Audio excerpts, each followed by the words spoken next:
To me personally, when watching Dylan kind of grow up Dylan can attest to this. He was actually on, I think it was our third team at one point, Yep. the shortstop, and always a really good athlete, but really worked his way up. And I really saw a change personally in Dylan, kind of when he started really taking the weight room seriously, and he really started to get this attitude of just don't get in my way.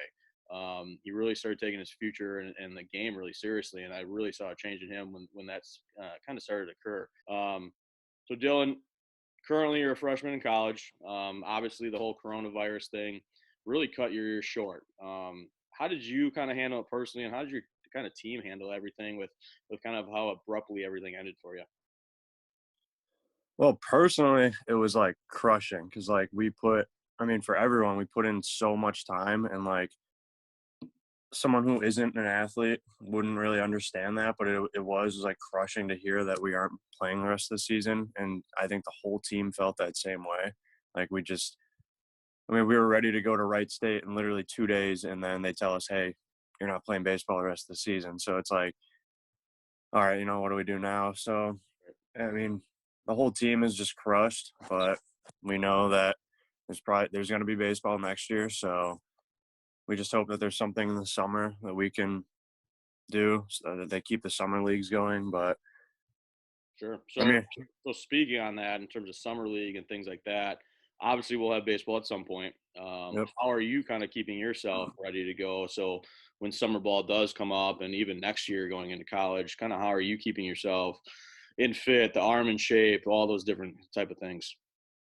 Well, as of right now, I found a gym that isn't closing, and I got a membership there. They actually like lower their price so that I could go, or not just but like so that people that wanted to still sign up could right now. And I mean, it does the job. So doing that just to stay in shape, and then I'm thrown with some buddies and some guys on the team. So Okay. whoever's around, really. So you just getting outside and playing long Yep. toss, playing catch, things like that. Okay. All Yep. right, cool. What do you so going in from high school into your freshman year of college, kind of what was the biggest difference that you saw between high school baseball, whether that be the actual competition, whether that be how much you have to work for it, the difference between high school and college baseball that now that you've kind of gone through that first year of it? Well, the biggest thing for me is the game is just way faster. Like everything is way quicker. And I played on a pretty good high school team, and that still did not prepare me for how quick the game was. Like it was a big difference for me. Cool. Like, Um, so Dylan's first couple of appearances in college probably didn't go the way he yeah. planned. I'm gonna give some stats here if that's okay.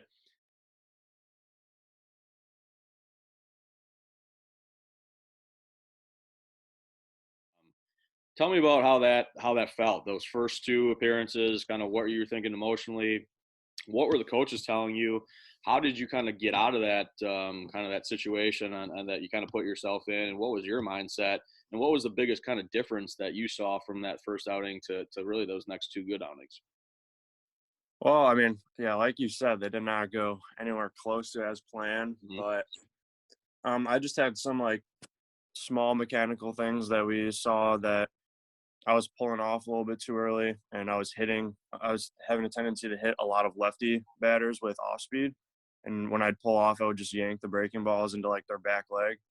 And I mean, that was happening. So we just fixed something really small. And like you said, they threw me back out there, and it started to go pretty well. I really never was like, oh man, I'm not going to be able to pitch this level or anything like that.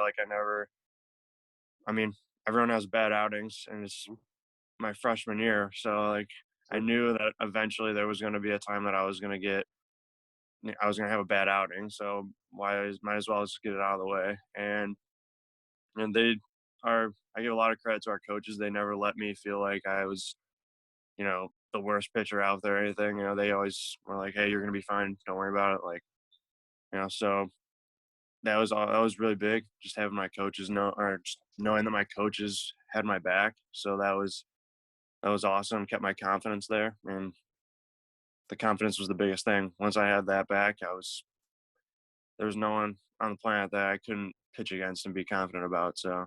Right. So you're talking about kind of your Milwaukee coaches and things like that. Walk me through kind of how your recruiting process went, the good, the bad. You can be open and honest as much as you want, kind of how it went. What was the visit like to UW-Milwaukee? Kind of why you ended up deciding on UW-Milwaukee, which, you talking about the coaches, I'm sure had played a pretty large part in it. But kind of walk through that process a little bit. Well, mine was, I mean, I'd say it was as far from stereotypical as you can get. I'm sure there's a lot of people who had it way worse, but mine was just frustrating because of how much that I put into it. And so, um, yeah, really just wasn't getting the interest from the schools that I wanted. They would see me and they would be like, okay, it was good. Let's see you again. So that was just frustrating, just over and over and over. But yeah, then Milwaukee came to see me. Coach Bigler, the pitching coach, saw me a couple times, and then he saw me I think early summer after my junior year, and that was when he was like, all right, yeah, we want this guy, and so he started talking to me. They didn't have any money for the first year that I would go there, and as a high school guy, I was like, I don't know about this, it's D1, but I don't know. And the more I just talked to him, I got closer to him in the matter of a week than I had with any other coach. Mm-hmm.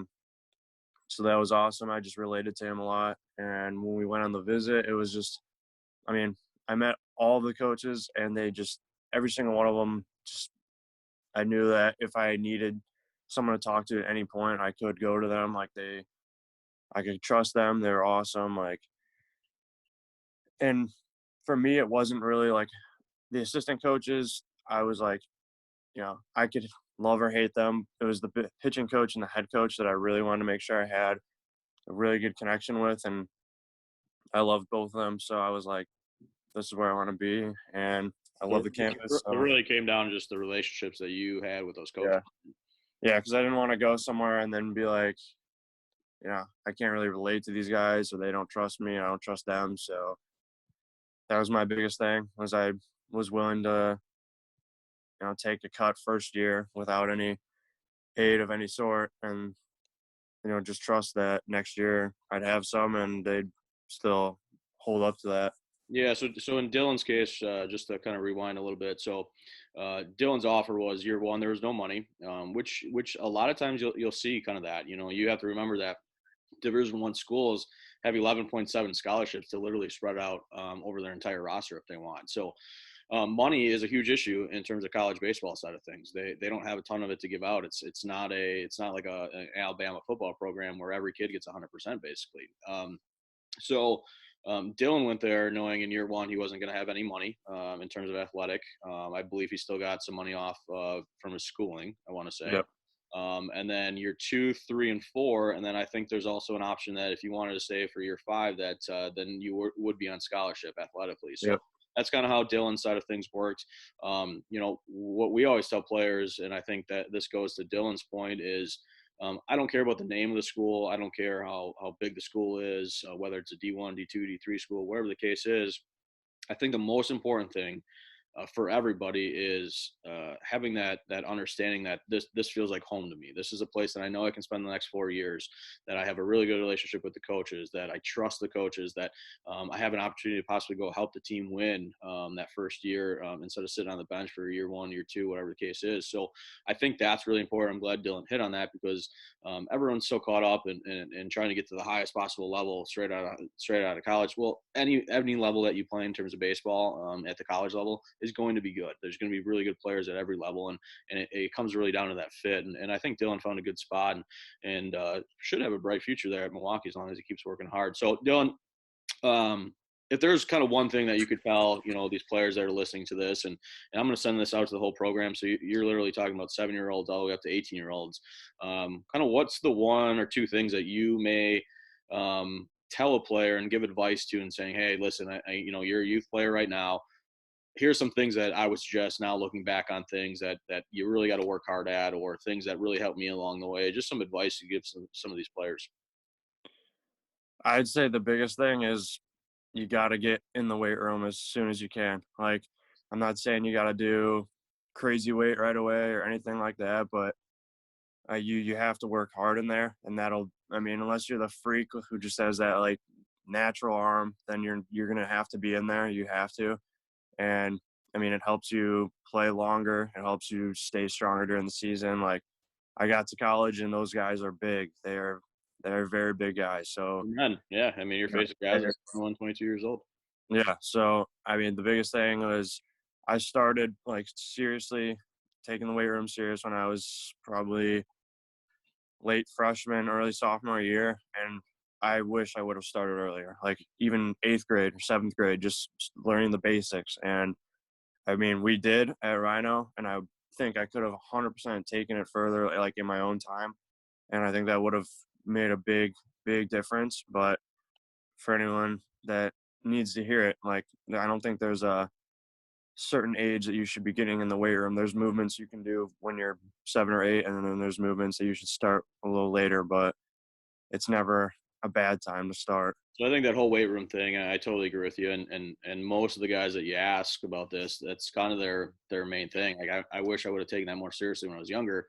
Um, and the biggest issue that you'll see with players is they don't understand that it's not an immediate almost thing that they get out of it, right? Like if they start lifting at in 10th grade or 11th grade, they may not see huge gains really for another year or so.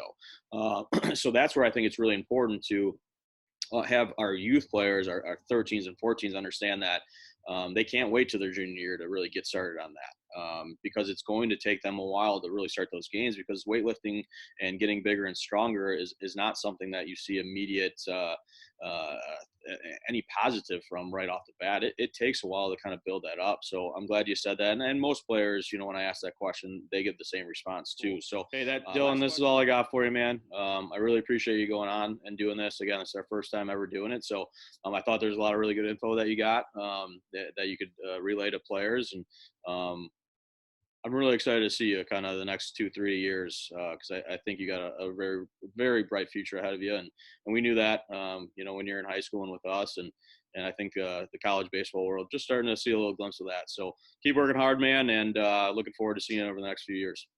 Yeah, thank you for having me. Thanks, Dill.